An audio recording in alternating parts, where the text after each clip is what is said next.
या सो linear equation in two variable वाला chapter चल रहा है। आई होप आपको चीजें बहुत अच्छे से समझ में आ रही होंगी। एम आई राइट? Yes sir. करेक्ट। कुछ स्टूडेंट्स हैं उनके मतलब थोड़ा इशू आया है, जैसे दक्ष खंडल, आप क्लास टाइम पे ज्वाइन करो भी, अदरवाइज कोई बेनिफिट नहीं है ना, ये मुझे बार बार ना बोलना पड़े। और भी कुछ स्टूडेंट्स हम पता कर पा रहे हैं कि क्लास मेरे को मैसेज करना पड़ता है उनको कि ज्वाइन करो ज्वाइन करो, तो इट्स योर रिस्पॉन्सिबिलिटी शायद। और बाकी सब्जेक्ट की क्लास अगर एक बार आप स्किप भी कर दो ना तो भी चल जाता है, लेकिन मैथ्स की क्लास में ये चीजें शायद वर्क नहीं करेंगी। ये आपके लिए बेनिफिट है। हाँ ठीक है, अगर आपकी तबीयत खराब है क्लास ऑन करके रख दो, क्वेश्चन मत सोल्व करो, लेटे रहो। तबीयत खराब है, लेटे लेटे क्लास ले लो, कुछ तो समझ आएगा, यू विल लर्न समथिंग। और वो बहुत इंपॉर्टेंट है। जब तक आपको क्वेश्चन को अप्रोच करने का मेथड नहीं पता लगेगा ना, how to approach the question, you will not be able to solve the question in exam. ठीक है, मैं अभी नहीं कह रहा मतलब आप आज थे नहीं थे, लेकिन मैं इन जनरल बता रहा हूँ। तो ट्राई करो कि आप 2-4 मिनट में ही क्लास स्टार्ट होने के बाद में ज्वाइन कर लो, ताकि इजीली क्लास स्टार्ट हो जाए और आप पूरी क्लास ले पाओ, सारी चीजें समझ पाओ। ठीक है, so now we are going to start head. और लास्ट 2 क्लासेस में हमने शायद कुछ बेसिक चीजें डिस्कस की हैं। एक में तो मैंने लीनियर इक्वेशन के बारे में आपको बताया, पॉलिनोमियल के बारे में बताया, इक्वेशन और पॉलिनोमियल में जो बेसिक डिफरेंस है उसके बारे में अपन ने डिस्कस किया। सेकंड क्लास में मैंने आपको शायद एक इंफॉर्मेशन दी थी कि अगर आपके पास मान लो a1x plus b1y plus c1 is equal to 0 and a2x plus b2y plus c2 is equal to 0, ये अगर दो इक्वेशन है, किसको रिप्रेजेंट कर रही है दोनों की दोनों इक्वेशन? ऑब्वियसली स्ट्रेट लाइन को रिप्रेजेंट कर रही है ना भी। तो आपने शायद 3 कंडीशन सीख पाए थे आप। पहली कंडीशन क्या थी कि a1 by a2 is equal to b1 by b2। चलो इसको ओपन कर लेते हैं, not equal to b1 by b2। तो आपको कौन सा सॉल्यूशन मिलेगा? Sir unique. यूनिक सॉल्यूशन, यानी एग्जैक्टली वन सॉल्यूशन। ठीक है, और दूसरी कंडीशन आपने ये शायद लर्न की होगी a1 by a2 is equal to b1 by b2 is equal to c1 by c2। ये मैं एक तरीके से नोट की फॉर्म में ही लिखा रहा हूँ, ये पहले भी लिखवा चुका हूँ, एक बार मैं रिकॉल इसलिए कर रहा हूँ, उसका एक रीजन है, आप अभी समझ पाओगे इस चीज को। तो कितने सॉल्यूशंस मिलेंगे आपको अगर ऐसा है तो? Sir infinitely money. Infinitely many solutions, very good. मतलब बहुत सारे सॉल्यूशंस आपके पास होंगे, you will get infinitely many solutions, infinitely many solutions. ठीक है, ओके। अगर आपको थर्ड सिचुएशन मिलती है, जैसे मान लो कि आपको यहाँ पे मिल जाए कि a1 बाई a2 तो b1 बाई b2 के इक्वल है, लेकिन थर्ड जो पार्ट है c1 बाई c2 जो थर्ड रेशियो है वो इक्वल नहीं है, तो कैसी सिचुएशन है ये? सर इसमें पैरेलल लाइंस मिलेंगी जो नो कि सॉल्यूशन, जिनका नो सोल्यूशन हो। कोई सॉल्यूशंस आपको नहीं मिलेगा, लाइंस आर पैरेलल। तो ये जो यूनिक सॉल्यूशन और इनफाइनाइटली मैनी सॉल्यूशंस वाली सिचुएशन है, इसको बोलते हैं lines are consistent. If you are getting exactly one solution और if you are getting many solution, infinitely many solutions, तो इस कंडीशन में लाइंस को क्या बोला जाता है, या सॉल्यूशंस को क्या बोला जाता है? कंसिस्टेंट। क्या बोला जाता है भी? कंसिस्टेंट बोला जाएगा। समझ पाए हो भी इस बात को आप?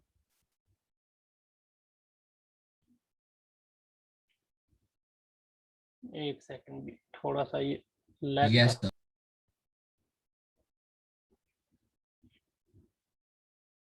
सर। कंसिस्टेंट, इसको मैं दूसरे कलर से लिख देता हूँ। या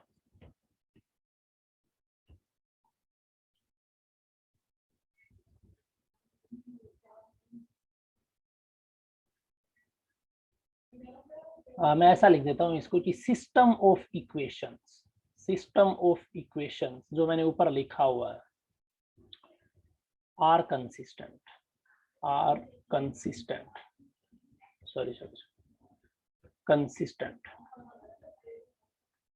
करेक्ट। दूसरी, सर हाँ जी हाँ जी हाँ जी हाँ जी, बताइए, बोलो बोलो।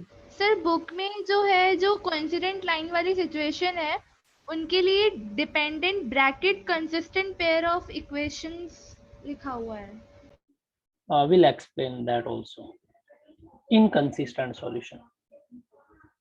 inconsistent. तो system of equations are said to be consistent. Consistent का मतलब ये हुआ कि आपको सॉल्यूशन मिल रहे हैं, चाहे एक सॉल्यूशन हो चाहे इनफाइनाइटली मेनी सॉल्यूशंस हो. इतनी बात समझ आ गई.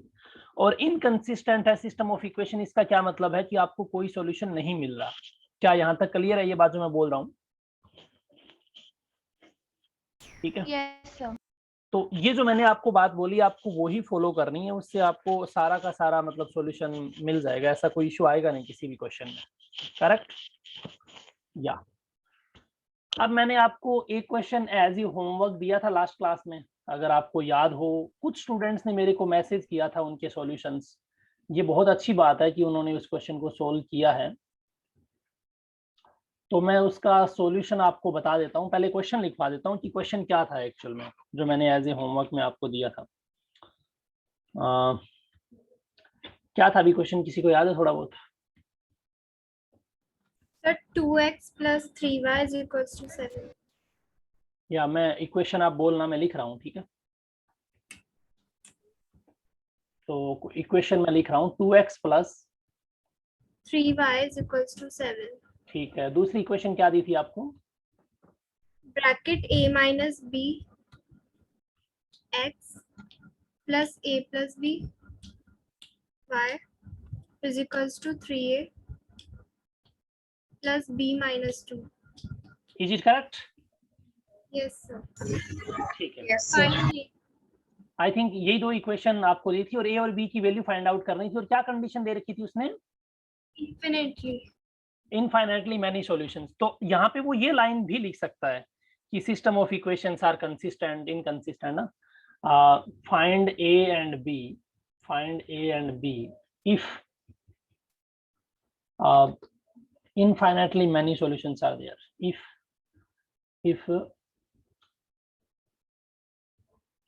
infinitely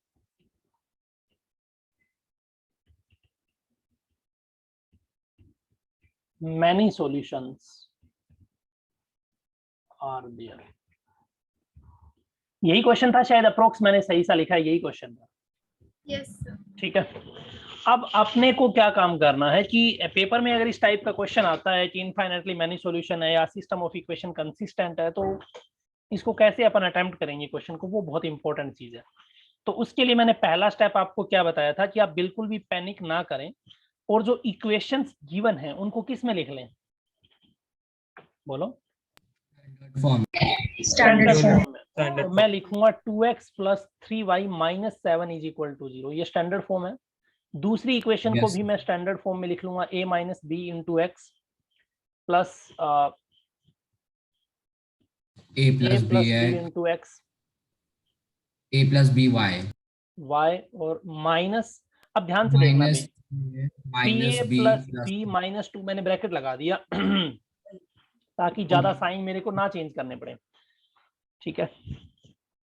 okay.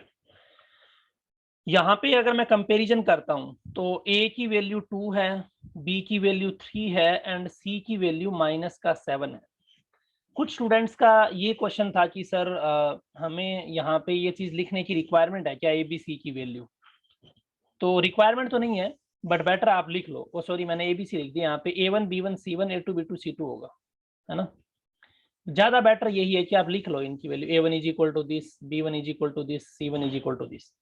सिमिलरली अगर आप कंपैरिजन करते हो तो यहाँ पे a2 मिलेगा a माइनस बी, ठीक है, b2 मिलेगा a प्लस बी और c2 मिलेगा -3a plus b minus 2. Bracket में अभी भी यूज कर रहा हूँ, देख लो आप. तो स्टूडेंट्स को ये तो कंफ्यूजन नहीं है ना कि यहाँ पे जब माइनस का 7 आया तो एज इट इज मैंने लिया है, यहाँ पे पूरा माइनस मैंने एज इट इज लिया, मतलब माइनस साइन साथ में लेना है. आपको याद रह जाएगी ये बात? yes sir. अब आपको a, b और c Yes, जो sir. क्वेश्चन में गिवन है उनकी वैल्यूज कैलकुलेट करनी है. तो बहुत सिंपल, आप जाओ इस कंडीशन पे. क्या कह रही है कंडीशन? Infinitely many solutions. तो मैं जानता हूं, अपने को पता है, we know that a1 over a2 is equal to b1 over b2 is equal to c1 over c2 is the condition for infinitely many solutions. यही कंडीशन है. yes sir. मतलब इनफाइनाइटली मैनी सॉल्यूशंस के लिए आपको ये condition मिलेगी, लगानी होगी, मतलब आपको, सिंपल सी बात। ठीक है, तो अपने पास यहाँ पे स्पेस थोड़ा सा कम है, बट मैं ट्राई करूंगा कि अपन कंडीशंस को यहीं पे लिख लेते हैं, सोल्व अपन नेक्स्ट पेज पे कर लेंगे, या फिर अपन एक काम करते हैं नेक्स्ट पेज पे लिख लेते हैं। बताओ अभी A1 की वैल्यू बोलते जाओ आप। A1 कितना है? 2 है, 2 और A2 A कितना है? minus B A minus B, तो 2 over A minus B is अच्छा equals to 3 upon A plus B 3 upon A plus B. कुछ is नहीं कर रहा मैं, equals वैल्यू to पुट कर रहा हूँ। यहाँ पे देखो minus C1 की 7 वैल्यू upon माइनस का 7 है, वेरी गुड, माइनस का 7 है, डिवाइडेड बाय minus माइनस ये पूरी ब्रैकेट वैल्यू 3 माइनस में है, मतलब 3A प्लस B माइनस 2 और इसके सर बाहर माइनस माइनस, और माइनस कैंसिल हो जाएगा। या ठीक है भाई। तो अब यहाँ से आपको बस बहुत इजीली A और B की वैल्यू मिल जाएगी। मैंने आपको ऑलरेडी बताया था, 2 कंसेप्ट मैंने आपको बताए थे, वो वर्बल थे। कुछ चीजें ऐसी होती हैं जिनको आप नोट में नहीं लिखवा सकते। वर्बल क्या है?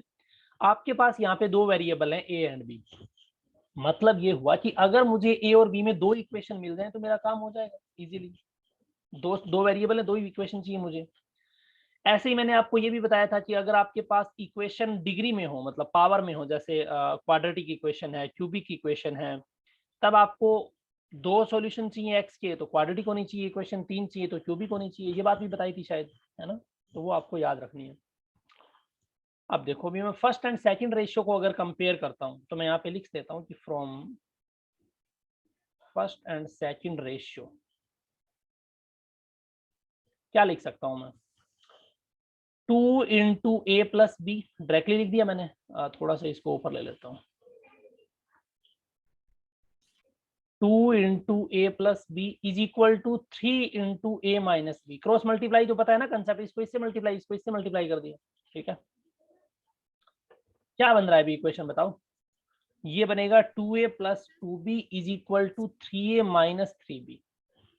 अगर मैं पूरी इक्वेशन को लेफ्ट साइड में ले आता हूं तो क्या ये ऐसा बन जाएगा? 2a plus 2b minus 3a plus 3b is equal to 0। कोई डाउट थोड़ी है इसमें? तो सर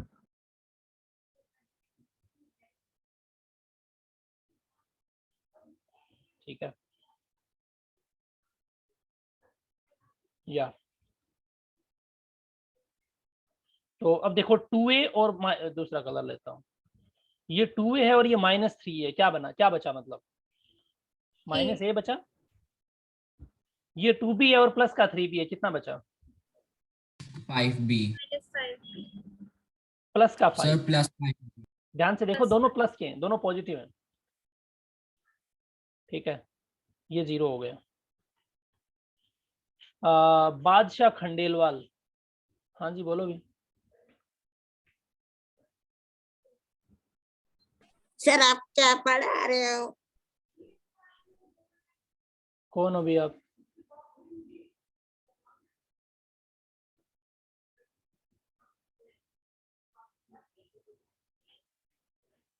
ठीक है, भी रिमूव कर दिया मैंने उसको। या minus A plus 5b is equal to 0 है, तो यहाँ से आपको a की वैल्यू क्या मिलेगी? 5 5b अगर मैं a को यहीं रखूं तो minus A is equal to minus 5b, यानी a is equal to 5b मिल गया। मैंने एक ऐसी मतलब थोड़ा सा रिलेशन लिख लिया ताकि इसको अपन आगे यूज कर सकें। ठीक है, अब इसी क्वेश्चन के सेकंड पार्ट को अपन कैसे सोल्व करते हैं देखो भी। अब अपन किसका कौन सा रेशियो लेंगे? जो मर्जी ले लो आप, फर्स्ट एंड थर्ड ले लो या सेकंड एंड थर्ड ले लो, कोई फर्क नहीं पड़ेगा उससे। मैं थोड़ा कन्वीनियंट रहे इसके लिए सेकंड एंड थर्ड रेशियो को कंपैरिजन कर रहा हूं। कोई डाउट?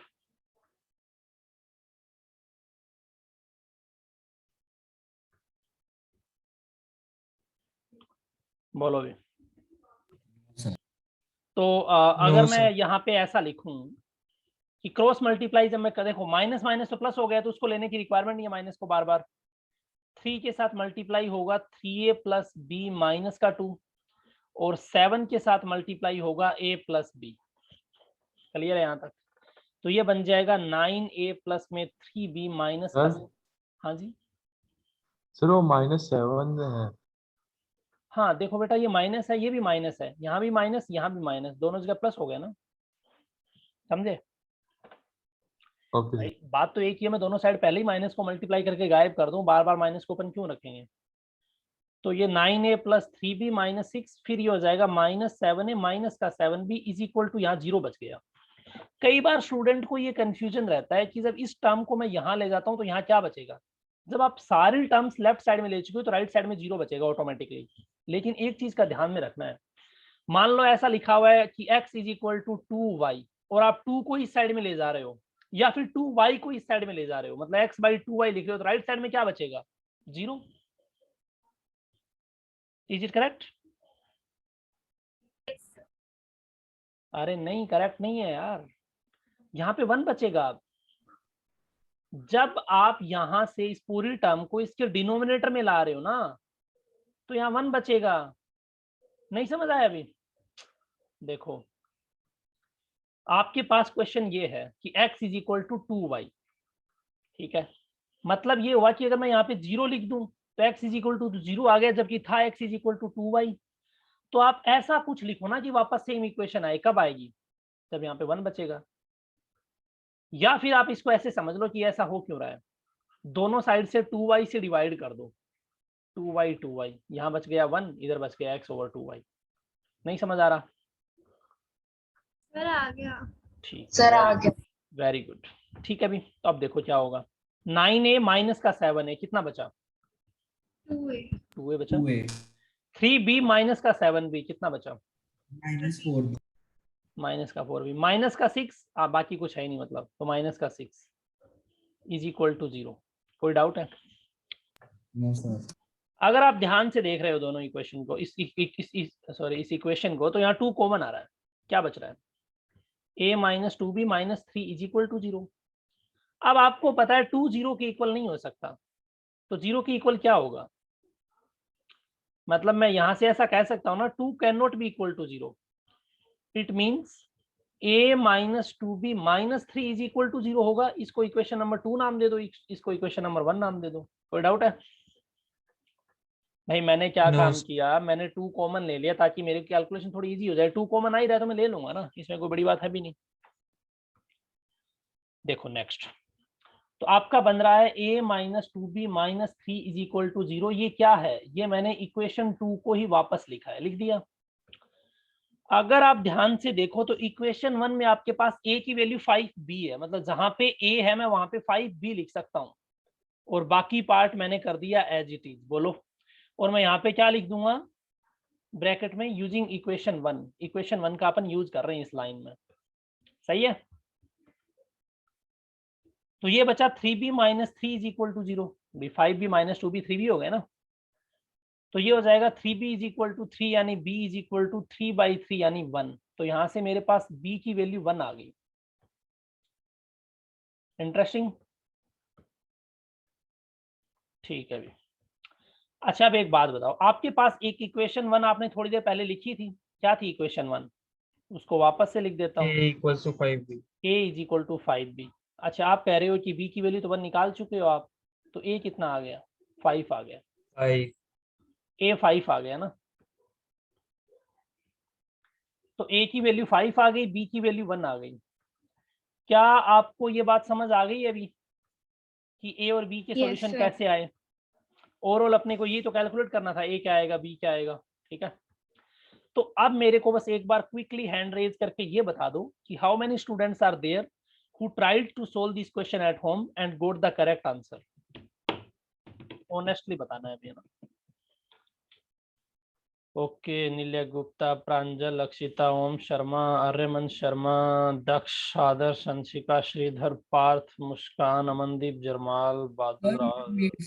मेरे से मतलब बस थोड़ा सा ही हुआ था, उसके बाद का जो आपने कराया फिर वो मैं अभी प्रैक्टिस ही कर रहा था उसकी। गुड, ठीक है। अभी काफी स्टूडेंट ने ट्राई किया है, अगर ये ऑनेस्टली ट्राई किया है तो बहुत अच्छी बात है, और नहीं ट्राई किया है तो और भी अच्छी बात है। पेपर में ट्राई करना है ना, ट्राई तो करना पड़ेगा, ये तो कंफर्म्ड है।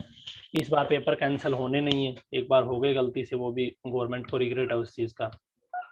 अब तक के इतिहास में पहली बार कैंसिल हुए हैं पेपर, तो आप ये उम्मीद मत रखना कि दोबारा कैंसिल हो जाएंगे, ठीक है। सिचुएशन चाहे Sir? कुछ भी, आई थिंक अब कैंसिल नहीं होगी। जी मैडम। सर इसमें हमको हर बार अलग अलग रेशियोज लेने जरूरी है क्या? जैसे एक बार 2 रेशियोज ले ले, फिर डिफरेंट 2 रेशियोज लेने हैं? अगर सेम रेशियो लोगे तो फिर सेम सॉल्यूशन आएगा ना। मान लो मैंने पहले फर्स्ट एंड सेकंड रेशियो लिया था ना वहाँ पे देखो, ये देखो भी मैंने यहाँ पे पहले फर्स्ट एंड सेकंड रेशियो लिया तो मेरे को एक सॉल्यूशन मिल गया। अगर दोबारा इन्हीं को सोल्व करूंगा तो क्या मिलेगा? वही तो मिलेगा।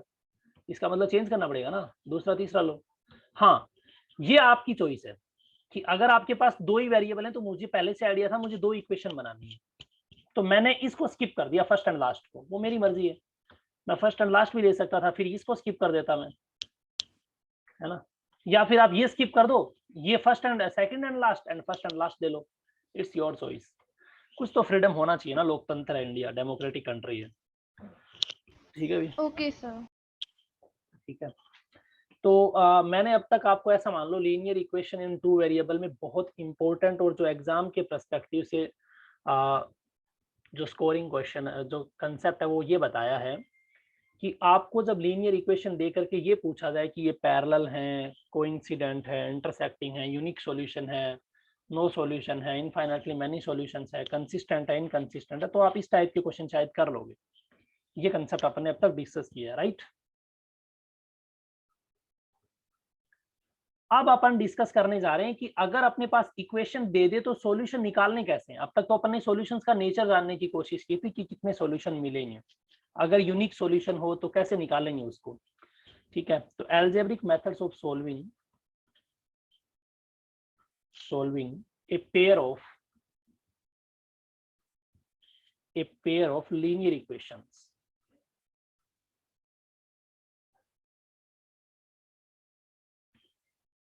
कोई डाउट है इसमें? बोलो भी।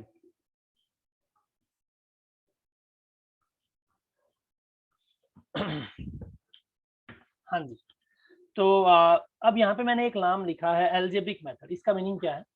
इसका मतलब ये है कि अपन अलजेब्रिक अप्रोच से सोल्व करेंगे ही करेंगे। आफ्टर दैट मैं आपको ग्राफिकल मेथड भी बताऊंगा, मतलब बिना सोल्व किए ग्राफ ड्रॉ करके भी आप सॉल्यूशन निकाल सकते हो। पता है ना ये बात? बोलो भी। Yes sir. अच्छा, तो किसी भी पर्टिकुलर इक्वेशंस को सोल्व करने की काफी मेथड है। मैं एक एग्जांपल से 3 मेथड है, तीनों की तीनों मेथड एक्सप्लेन करने की ट्राई करता हूँ और आई होप आपको वो सारे अच्छे से समझ में आएंगे।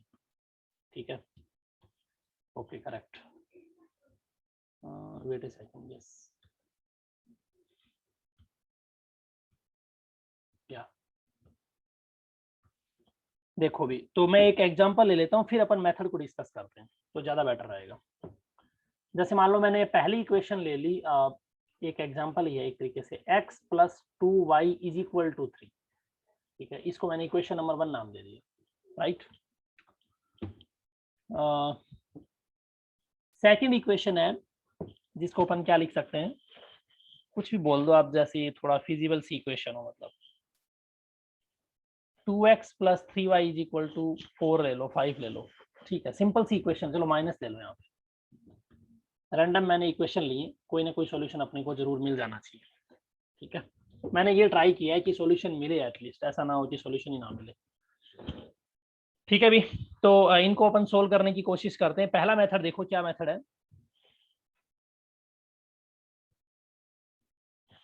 Substitution method. क्या ये पहले आपने सुना है भी कहीं वर्ड सब्स्टिट्यूशन मेथड? यस कहाँ पे Yes, सुना sir. है? सब्स्टिट्यूशन कहाँ पे सुना है? सर, पिछले साल करवा दिया था। पिछले साल करवा दिया था। फुटबॉल जो स्टूडेंट देखता है उन्होंने सुना होगा कि फुटबॉल का जब मैच चलता रहता है तो उसमें टाइमर चलता रहता है ना, स्क्रीन पे गोल ऐसे कितने किसने किए वो चलता रहता है। तो वो क्या काम करते हैं, थोड़े टाइम बाद किसी न किसी प्लेयर को सब्स्टिट्यूट करते रहते हैं, है ना, सब्स्टी बोलते हैं। ठीक है, तो सब्स्टिट्यूशन का मतलब है रिप्लेस कर देना। ठीक है, मान लो फॉर एग्जांपल पहले आपके पास 11 प्लेयर इस साइड है, 11 प्लेयर इस साइड है। ये टीम मान लो ब्राजील है, ठीक है, और ये अर्जेंटीना है। ठीक है, यहाँ पे मान लो आपके पास रिकार्डो काका खेल रहा है ब्राजील में, और यहाँ पे ऐसे मतलब मेसी, रोनाल्डिनो, नेमार वगैरह बहुत सारे प्लेयर हैं, पुरानी टीम की बात कर रहा हूँ।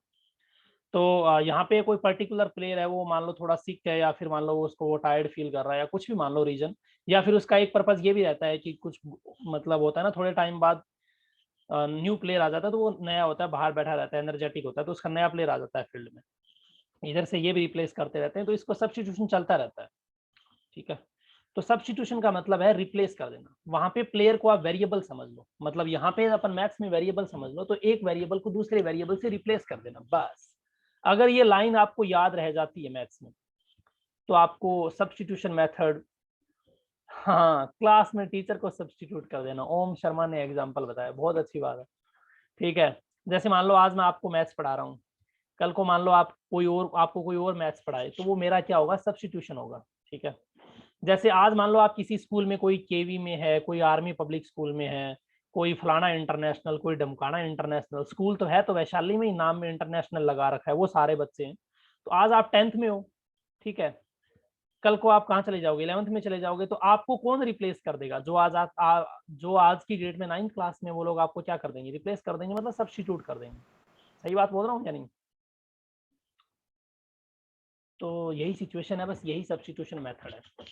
अब मैं ऐसा डेफिनेशन डिटेल में नहीं लिखाऊंगा कि in this method we are going to replace the variables and all that, क्योंकि मैथ्स में ये तो कोई पूछेगा भी नहीं और इस चीज का कोई मतलब भी नहीं। हाँ मैंने कंसेप्ट एक्सप्लेन कर दिया। अब सब्स्टिट्यूट करेंगे कैसे, वो आप भी बता सकते हो, मैं आपको थोड़ा सा उसमें असिस्ट करूंगा कि कैसे अपन सब्स्टिट्यूट कर सकते हैं। अब आप ध्यान से देखो, आपके पास पहली इक्वेशन है x + 2y = 3, इक्वेशन नंबर 1, ठीक है। हाँ जी बोलो बोलो। Can you please be a bit loud? अच्छा आवाज नहीं आ रही क्या आप लोगों को सही से? और सही आ रही है सर बहुत धीरे आ रही है। बाकी स्टूडेंट के साथ भी ये प्रॉब्लम है अभी? नो सर Okay, सर फिर थोड़ी भी सी मैं, धीरे है। हाँ ठीक है थोड़ा मैं ट्राई करता हूँ कि थोड़ा लाउडर हो, नो प्रॉब्लम। फिर अपन सेकंड इक्वेशन लिखेंगे 2x - 3y = 4। ये सेकंड इक्वेशन है, मैंने कुछ नहीं किया, सब्स्टिट्यूशन मेथड में मैंने जो एग्जांपल अपन ने ऊपर ले रखा है ना, उसी मेथड से दोनों इक्वेशन को एक बार लिख लिया, ठीक है। We are given 2 equation, 2 equation दी जाएंगी और अपने को यहाँ पे एक वो कैलकुलेट करने के लिए क्या बोलेगा कि फाइंड x एंड y, ऐसा बोलेगा वो क्वेश्चन में, बस क्या दिक्कत है। अब आप एक बात बताओ भी, कौन से वेरिएबल को आप सब्स्टिट्यूट करना चाहोगे, जो आपका मन करे, और कौन सी इक्वेशन से x को आप सब्स्टिट्यूट करना चाहते हो, right.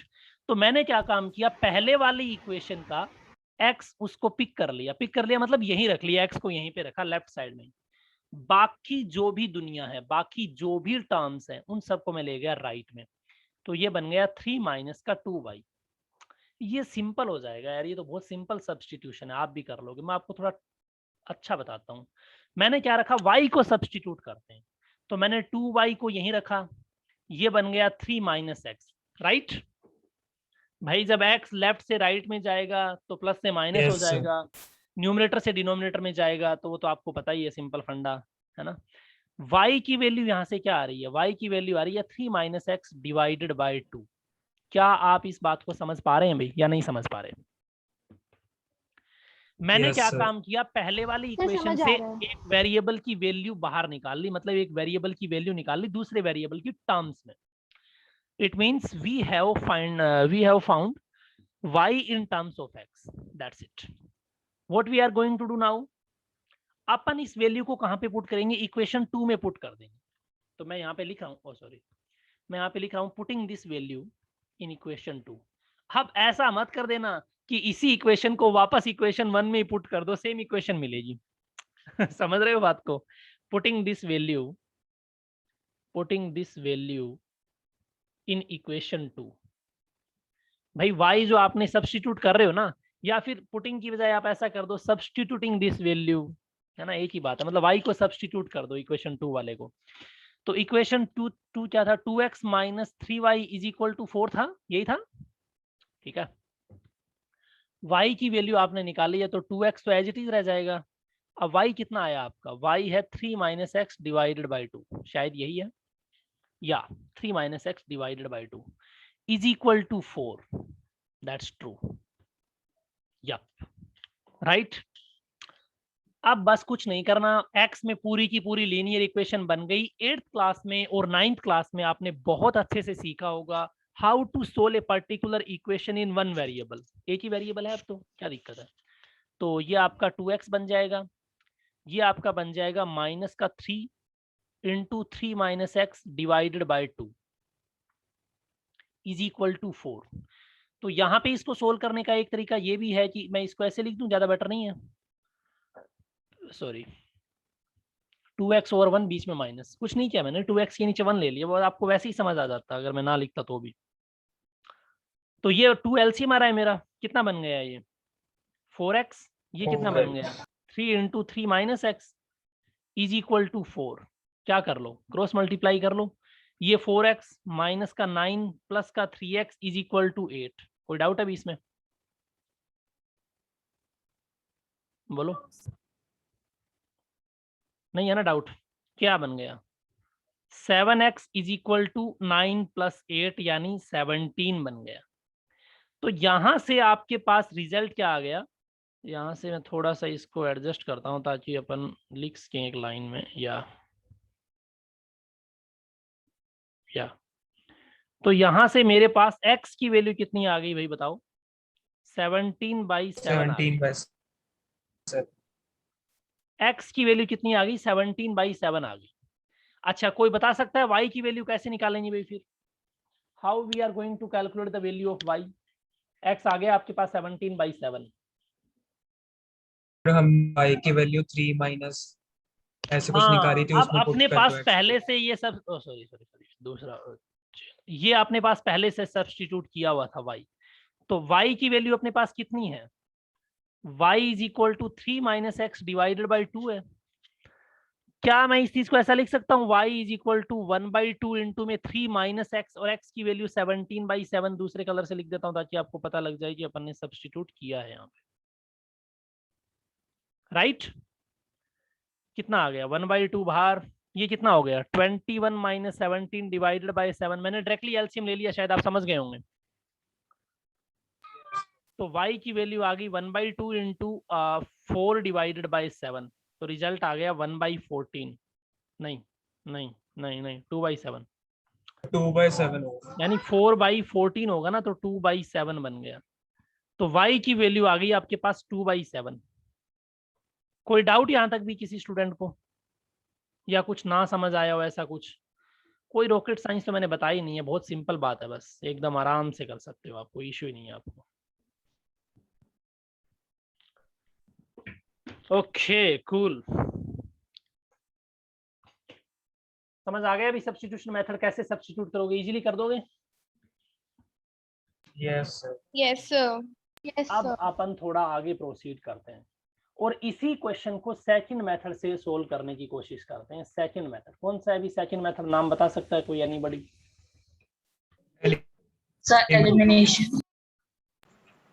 The elimination method. Very good.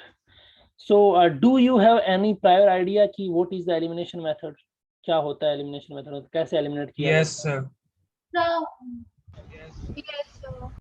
बताओ। to eliminate one of the variable out of x or y. Is there any approach to eliminate a variable? Sir उन दोनों के कोएफिशिएंट सेम होने Sir, we चाहिए। will make the coefficients of variable same. हाँ variable same नहीं, किसी एक particular variable का कोफिशिएंट अपन क्या काम कर लेंगे, इक्वल कर लेंगे, तभी तो अपन एलिमिनेट कर पाएंगे। दोनों के इक्वल कर भी नहीं सकते अपन। Yes, sir. समझ पा रहे हो आप बात को? और अगर दोनों के कोफिशिएंट इक्वल आ जाएं तो क्या सिचुएशन बनने की पॉसिबिलिटी है?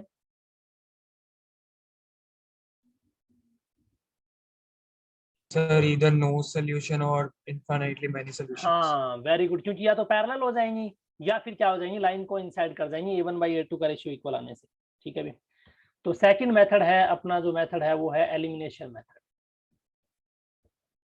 एलिमिनेशन मेथड, अब बेटर ये रहेगा कि उसी एग्जांपल को अपन रिपीट करके एलिमिनेशन मेथड लगाएं और सेम सॉल्यूशन निकाल दें, तभी तो फिजिबल हुआ ना, तभी तो मतलब एक्सेप्टेबल हुआ कि हाँ मेथड बिल्कुल करेक्ट है। तो पहली इक्वेशन x + 2y = 3 है, वही ले रहा हूँ, x + 2y = 3, equation number 1। Second equation क्या है, 2x - 3y = 4 है, इक्वेशन नंबर 2। आई थिंक यही थी दोनों इक्वेशन। ठीक है भी, अब आपको यहाँ पे करना क्या रहता है, बहुत इजी है, कुछ खास नहीं करना रहता। या तो आप एक मैथमेटिकल लाइन भी लिख सकते हैं कि multiplying equation 1 by this and multiplying equation 2 by this, ऐसा भी कर सकते हैं। दूसरा क्या तरीका है, दूसरा क्या मेथड है, आप सिंपल ऐसा देखो कि यहाँ पे x है, यहाँ पे 2x है, तो मुझे क्या करना चाहिए कि x को मैं इक्वल कर दूं या मैं y को इक्वल करूं। x को तो आप खुद ही कर लोगे ना, x को इक्वेट करना तो बहुत इजी है। अपने को क्या करना चाहिए बताओ, जो आप कहोगे वो कर लेंगे, बताओ अभी क्या करें। मतलब Sir, कौन first से equation में कोफिशिएंट को इक्वल करें, किसके कोफिशिएंट को इक्वल करें, x के कोफिशिएंट या y के कोफिशिएंट को? x x, ठीक है, बस कोई बात नहीं, बहुत इजी बात है। अपन क्या काम करेंगे कि यहाँ देखूंगा मैं x का कोफिशिएंट 1 है और यहाँ पे x का कोफिशिएंट 2 है, तो अपन एक काम कर सकते हैं, क्यों ना यहाँ पे x का कोफिशिएंट 2 बना ले, इक्वल हो गया बस, और क्या। तो क्या काम करेंगे, यहाँ पे मैं जो इक्वेशन 1 है ना उसको मैं मल्टीप्लाई कर दूंगा 2 से, ताकि x का कोफिशिएंट इक्वल बन जाए। या तो आप लाइन लिख दो कि multiplying equation 1 by 2 to make the coefficient of x equal, या फिर आप उसको कुछ मत कहो, आप उसको ये बोलो कि इक्वेशन 1 और इनटू में 2, खत्म काम, ऐसा लिखो।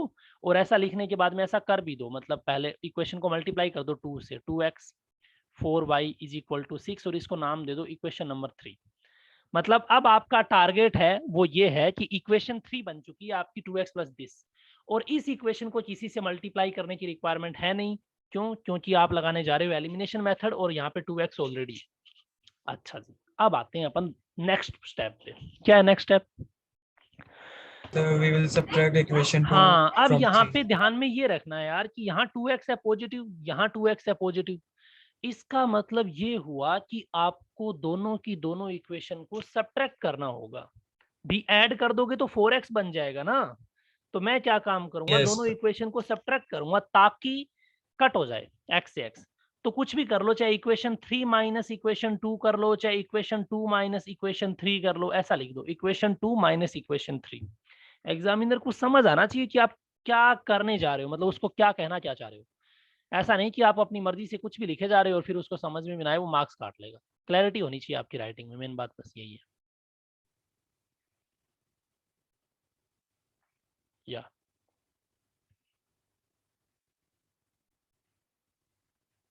यप, देखो भी मैं इक्वेशन 2 माइनस इक्वेशन 3 कर रहा हूं, तो मैं पहले इक्वेशन जो 2 है ना उसका लेफ्ट वाला पार्ट लिख रहा हूं, ध्यान से देखना, 2x minus 3y।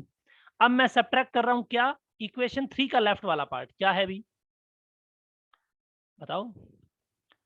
2x plus 4. Plus 4y। कोई डाउट है? अब देखो राइट साइड में क्या है, यहाँ पे 4 है, तो पहले मैं देखो इक्वेशन 2 लिखा है तो इक्वेशन 2 का ही पार्ट लिखूंगा दोनों बार। तो यहाँ पे क्या आएगा, 2 आएगा, 4 आएगा, माइनस क्या आएगा बताओ? 6 आएगा। इसमें क्या बड़ी बात है? देखो ये इसको ओपन कर लो, ये 2x बन गया, चलो मैं कलर चेंज कर देता हूँ, ये बन गया 2x, ये बन गया 3y। अब देखो माइनस का 2x माइनस का 4y, ब्रैकेट लगाने का ये फायदा, आपको कंफ्यूजन रहेगा ही नहीं कहीं पे, ठीक है। ये बन गया माइनस का y, ये बन गया वेट -7 वेट, हाँ देखो देखो ये माइनस का 2 प्लस का 2x, ये माइनस का 2x कैंसिल आउट हो गया, 0 हो गया, फिनिश हो गया, लिखने की रिक्वायरमेंट नहीं है। ये माइनस का 3y, ये माइनस का 4y, यानी माइनस का 7y बन गया, इज इक्वल टू माइनस का 2। तो क्या मैं यहां से ऐसा लिख सकता हूं डायरेक्टली कि y इज इक्वल टू -2 और -7, यानी y की वैल्यू 2/7 मिल गई क्या आपको? Yes. बताओ y की वैल्यू आपको मिल गई 2/7, y इज इक्वल टू 2/7 मिल चुका है आपको, है ना। तो मैं क्या लिख दूंगा, put this value of y, कोई भी पर्टिकुलर इक्वेशन में पुट कर दो, इधर 1 और इधर 2, ये तो आपको याद रहनी चाहिए। मैं यहाँ पे नीचे ऐसा लिख रहा हूँ, putting this value of y, बोलो कौन सी इक्वेशन में रखें? इक्वेशन 1 में रख देते हैं। फर्स्ट में रख देते हैं। तो इक्वेशन 1 क्या है, x plus 2y is equal to 3। बस हो गया क्वेश्चन।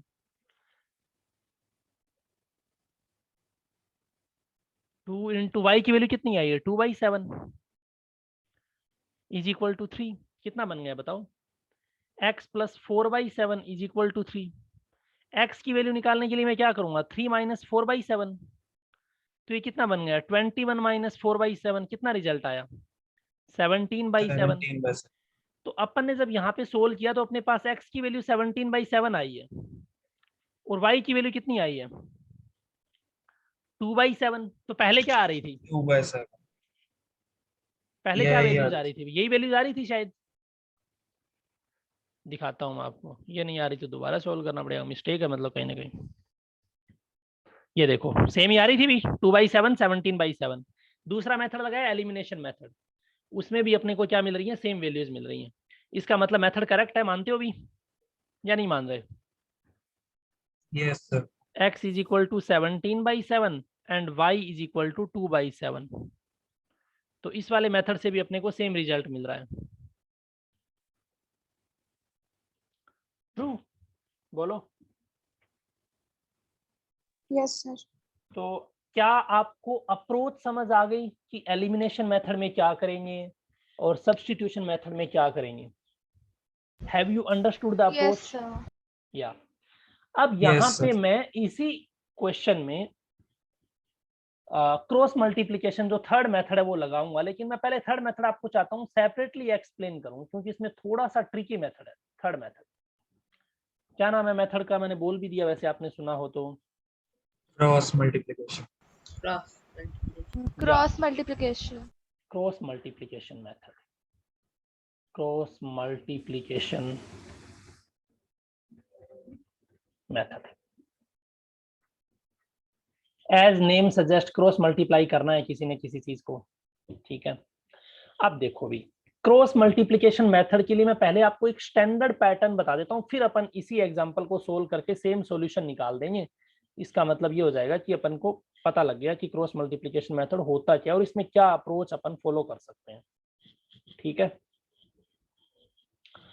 या तो मैं आपको क्या काम करता हूं मान लो पहली इक्वेशन अपने पास ये है कि let a1x plus b1y plus c1 is equal to 0। दूसरी इक्वेशन क्या है a2x plus b2y plus c2 is equal to 0। ये इक्वेशन 1 है ये इक्वेशन 2 है।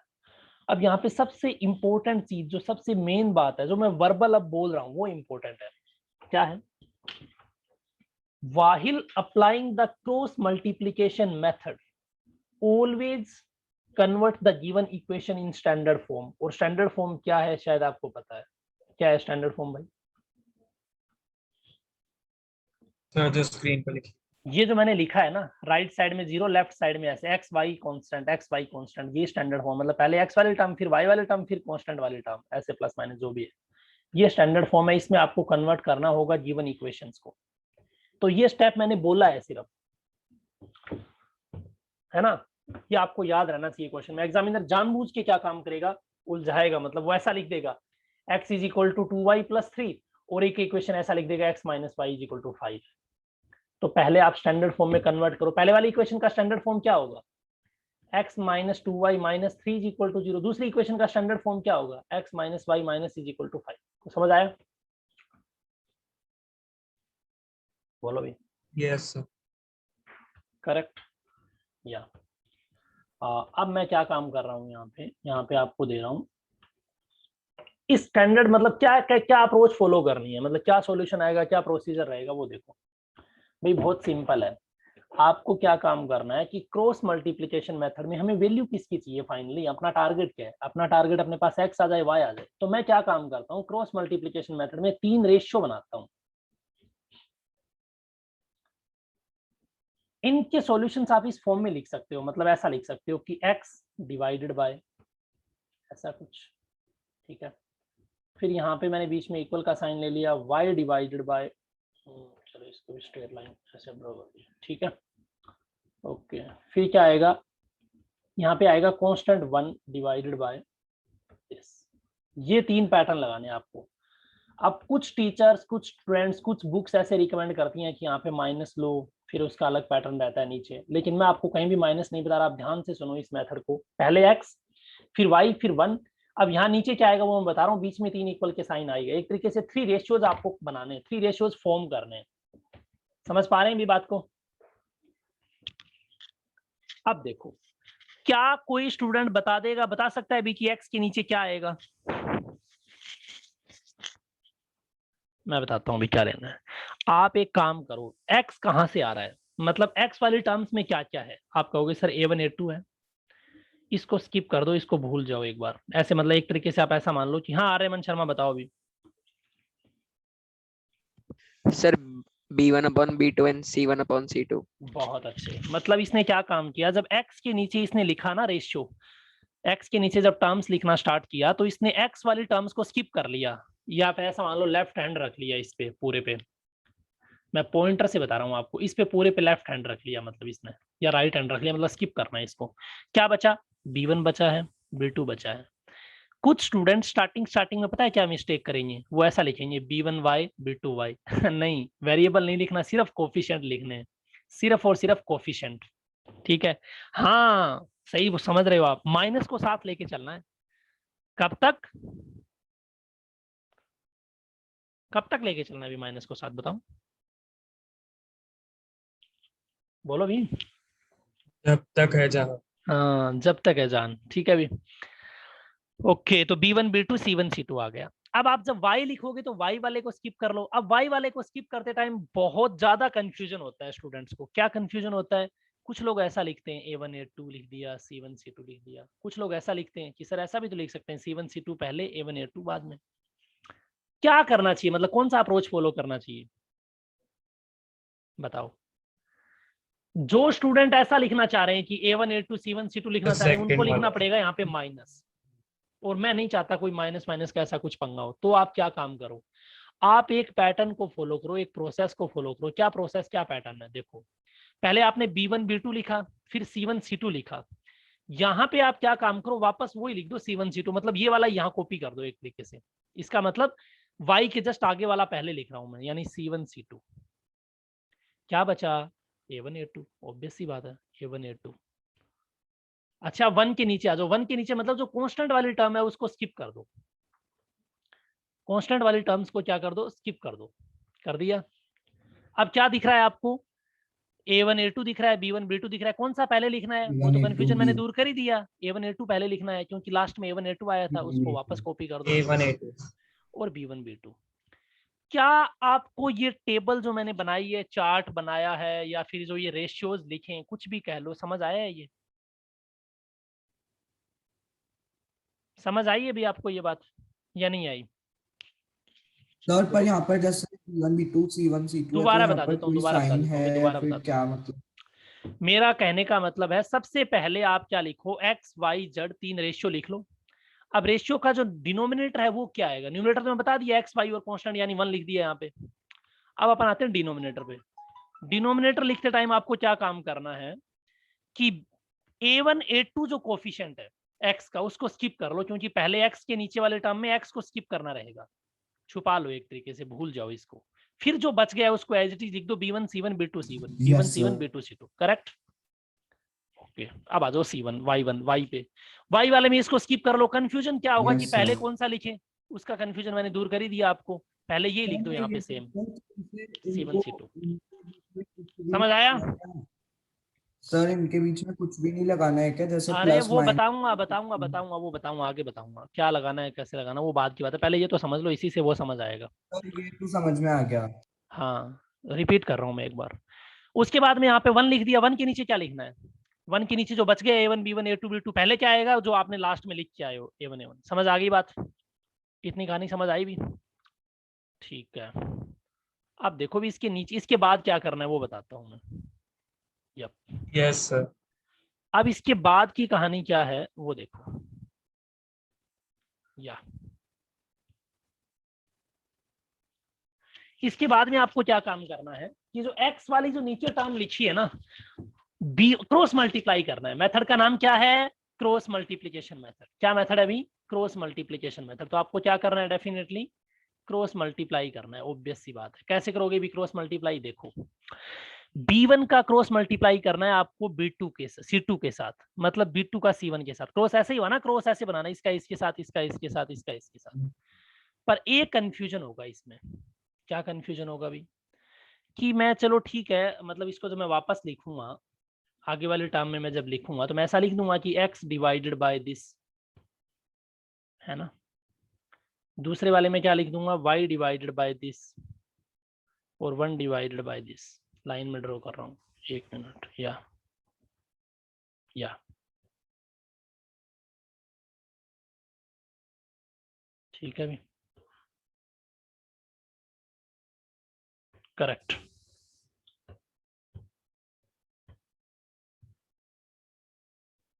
ठीक है भी, 20 में यहाँ पे इक्वल आ ही जाएगा। अब देखो, अब आप एक बात बताओ कि B1 का जब मैं C2 के साथ मल्टीप्लाई करूंगा और B2 का C1 यही क्रॉस मल्टीप्लाई हुआ तो कैसे लिखूंगा उसको, उसका कोई पैटर्न बता सकता है? किसी को आइडिया है कि सर कौन सा पहले लिखेंगे, बीच में क्या आएगा?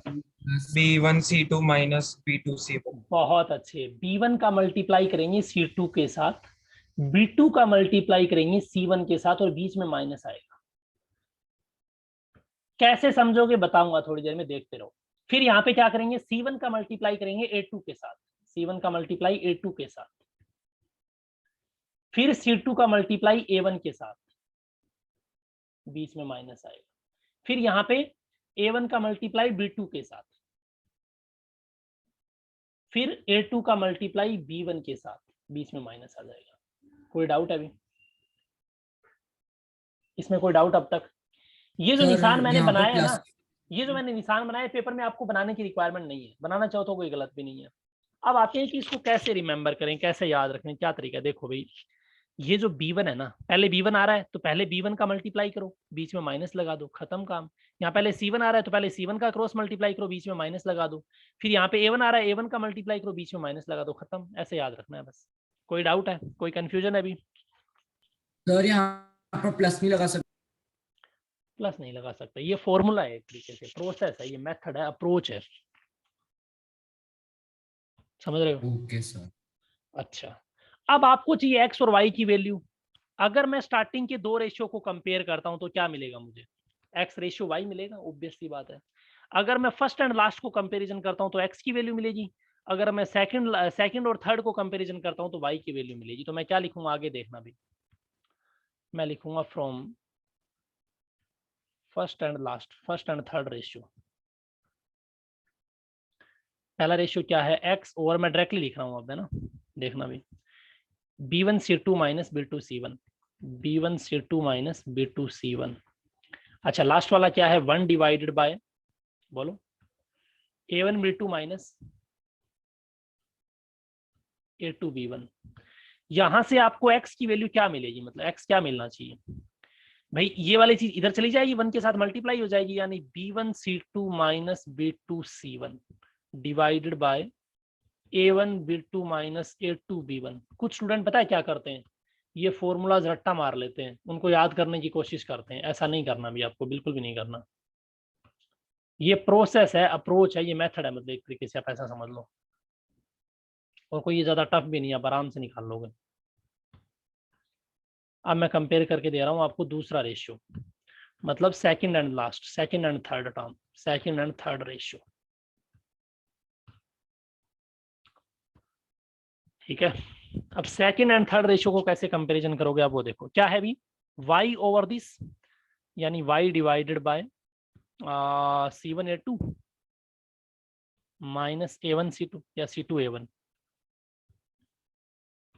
C2 A1 is equal to, last क्या है 1, 1 तो दोनों में कॉमन रहेगा, तभी तो आंसर निकाल पाऊंगा ना मैं 1 से। तो 1 से क्या है, A1 B2 minus A2 B1। अरे यार है क्या समझ, या नहीं आ रहा? यहां से आपको y की वैल्यू क्या मिल जाएगी, इसको इधर ले जाओ, क्रॉस मल्टीप्लाई कर दो, यानी C1 A2 minus C2 A1 divided by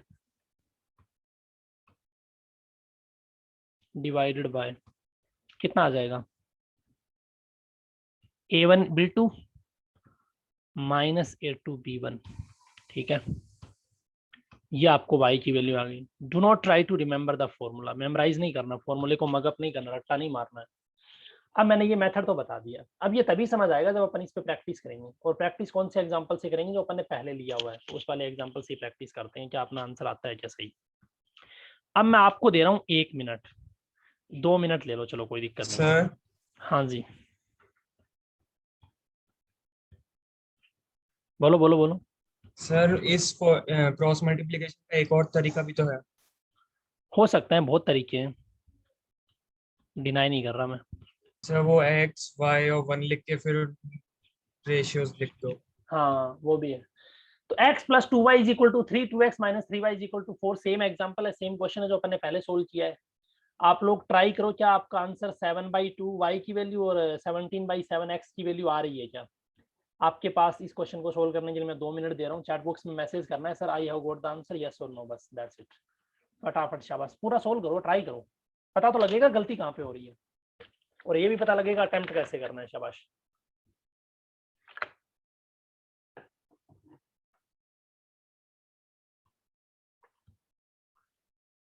अब उमेश चावला तो अब जगह है अभी।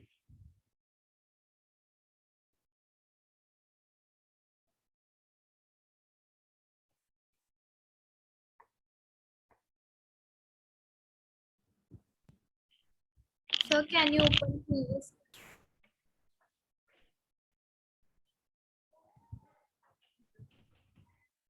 Sir?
Has anybody got the answer?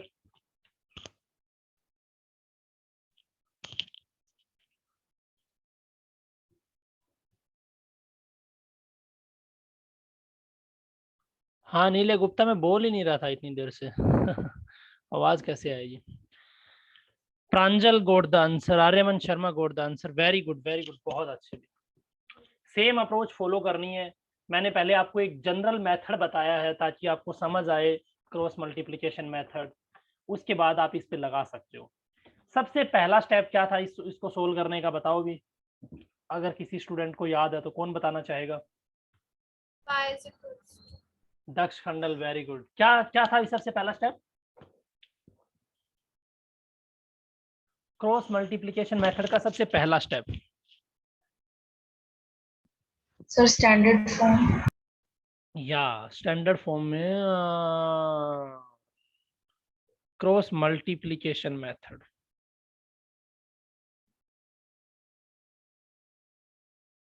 ठीक है, तो सबसे पहला था स्टैंडर्ड फॉर्म में कन्वर्ट कर लो, यानी x plus 2y minus 3 is equal to 0।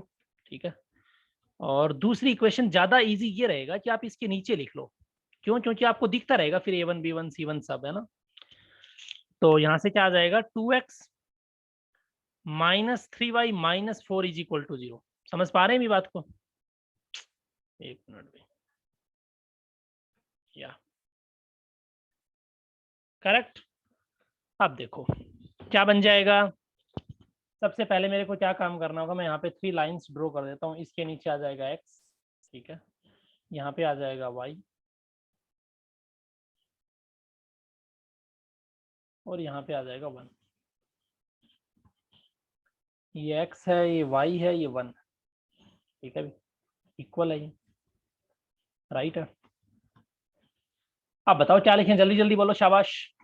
क्या आएगा यहाँ पे? B1 B2 B1 C2 minus B2. यहाँ पे 1 और 2 ऐसा लिख तुम, 2 और -3, सही है ये? Yes, sir. गलत है। मैंने बोला x वाला तो स्किप करना है, x वाला तो लिखना ही नहीं है, सोचना ही नहीं है। पहले आप लिखो 2 and -3, देख लो 2 and -3 as it is. 2 -3 B1 C1 सोचना ही नहीं है, B1 C1 कुछ भूल जाना है, प्रोसेस याद रखो 2 -3, दैट्स इट। फिर -3 -4, ध्यान से देख लो, फिर -3 -4। इस क्वेश्चन में यही इंपॉर्टेंट स्टेप है कि यहाँ पे आप लिख के आ रहे हो, लिखते आंसर आना है फिर तो। ठीक है, अगला स्टेप क्या करेंगे, y को स्किप कर लेंगे, छुपा लेंगे, हाइड कर लेंगे, क्या बचा? मैंने बोला था यही वापस कॉपी -3 पेस्ट, -4 पहले -3 -4 लिख दो बिना सोचे समझे। 1. 1 and 2 -4 बच क्या गया, 1 and 2। अब यहाँ पे ऐसा नहीं कि x का कोफिशिएंट कुछ भी नहीं है तो 0 लिख दिया, वो तब होगा जब x ही नहीं होगा वहां पे, तो 1 and 2 आ जाएगा,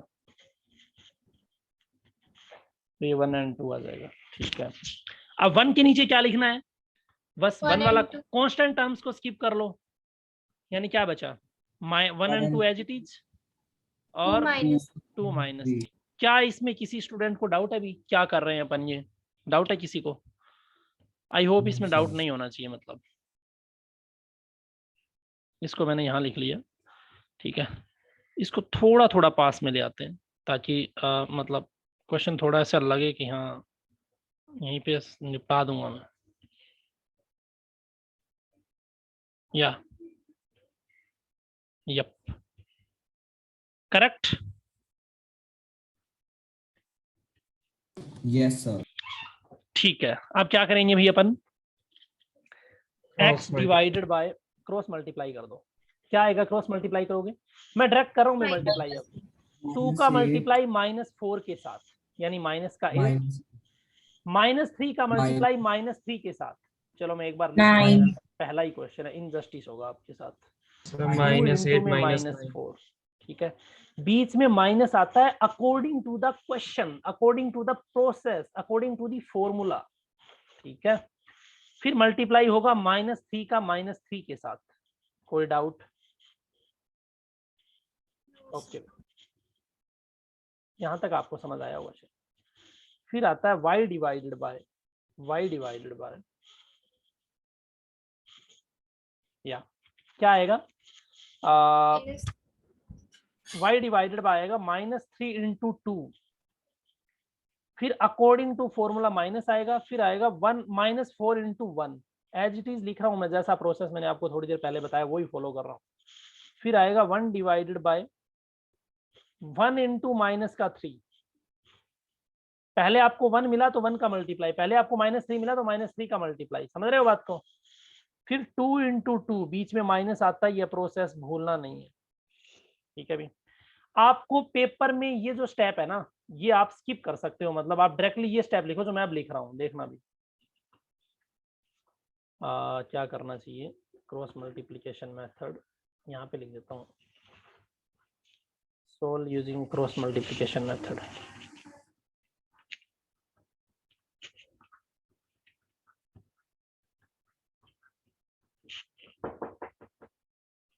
करेक्ट। अब देखो भी, ये आपका क्रॉस मल्टीप्लिकेशन मेथड है ही, मैं इसको थोड़ा लेफ्ट ले लेता हूँ, या ये वाला पार्ट आपका कहाँ पे आ जाएगा, यहाँ आ जाएगा। ठीक है, विजिबल है ना भी सबको, कोई इशू तो नहीं है? ऐसा तो नहीं है ना कि स्क्रीन में कुछ दिख नहीं रहा हो, कुछ गड़बड़ हो, ऐसा छुप रहा हो कुछ, या ठीक है भी। तो अब आपका ये क्या बन जाएगा, अब अपना ये बन जाएगा x डिवाइडेड बाय, अब ध्यान से देखना भी, 2 into -4 यानी माइनस का 8, 3 -3 into -3 प्लस का 9 9 यानी -9। ये चीज इंपॉर्टेंट है।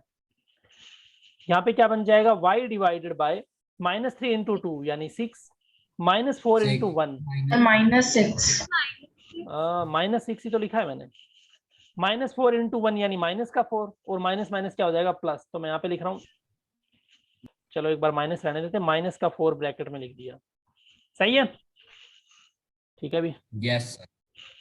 और ये कितना बन जाएगा 1 डिवाइडेड बाय -3 और माइनस का 4। कोई डाउट? आप पेपर में ये वाला स्टेप स्किप कर सकते हो, डायरेक्ट ये लिख सकते हो, इसके बाद में डायरेक्ट ये लिख सकते हो। यहाँ पे इतना आप में मतलब प्रैक्टिस होना चाहिए आपका इस तरीके से, ठीक है। अब देखो भी नेक्स्ट क्या स्टेप है, x डिवाइडेड बाय माइनस का 17, x डिवाइडेड बाय माइनस का 17। अगला स्टेप क्या आएगा देखो, y डिवाइडेड बाय माइनस का 2। बोलो बोलो, क्यों भाई? Yes, sir. क्योंकि माइनस का 6 प्लस का 4 बन गया, और 1 डिवाइडेड बाय माइनस का 7। कोई डाउट है? फर्स्ट एंड लास्ट रेशियो को जब आप कंपेयर करेंगे तो आपके पास क्या आएगा, x डिवाइडेड बाय माइनस का 17 is equal to 1 divided by minus का 7, यानी x की वैल्यू आएगी माइनस का 17 डिवाइडेड बाय माइनस का 7, यानी 17/7। एक पार्ट जब आप इसको सोल्व करेंगे, इन दोनों को सोल्व करेंगे, फर्स्ट एंड मतलब सेकंड एंड थर्ड को सोल्व करेंगे, तो क्या आएगा y डिवाइडेड बाय माइनस का 2 is equal to 1 divided by minus का 7, यानी y की वैल्यू कितनी आएगी -2 ओवर माइनस का 7, यानी 2/7। आई होप आंसर फिर से मैच कर रहा है, और आंसर मैच करेगा क्योंकि प्रोसेस में बिलीव करो, अगर प्रोसेस करेक्ट है तो आंसर भी मैच करेगा, सब कुछ मैच करेगा, ठीक है। तो आई होप आपने सेशन को एंजॉय किया होगा। आज की क्लास में अपन ने तीनों के तीनों मेथड के कंसेप्ट समझ लिए। नेक्स्ट क्लास में इन पे बेस्ड कितने टाइप से क्वेश्चन बन सकते हैं, किस लेवल से क्वेश्चन बन सकते हैं, वो क्वेश्चंस करेंगे। और फिर अगली क्लास में अपन वो क्वेश्चंस करेंगे जो ग्राफिकल मेथड पे बेस्ड होंगे, और उससे नेक्स्ट क्लास में फिर वो क्वेश्चन करेंगे जिनमें लैंग्वेज गिवन होती है। समझ पा रहे हैं बात को? अब तो क्लास नेक्स्ट वीक है। ऐसा क्या हो गया यार, मंडे ही आज, तो एक क्लास तो होगी शायद, नहीं है? एग्जाम है, टेस्ट है। अच्छा आपके एग्जाम है,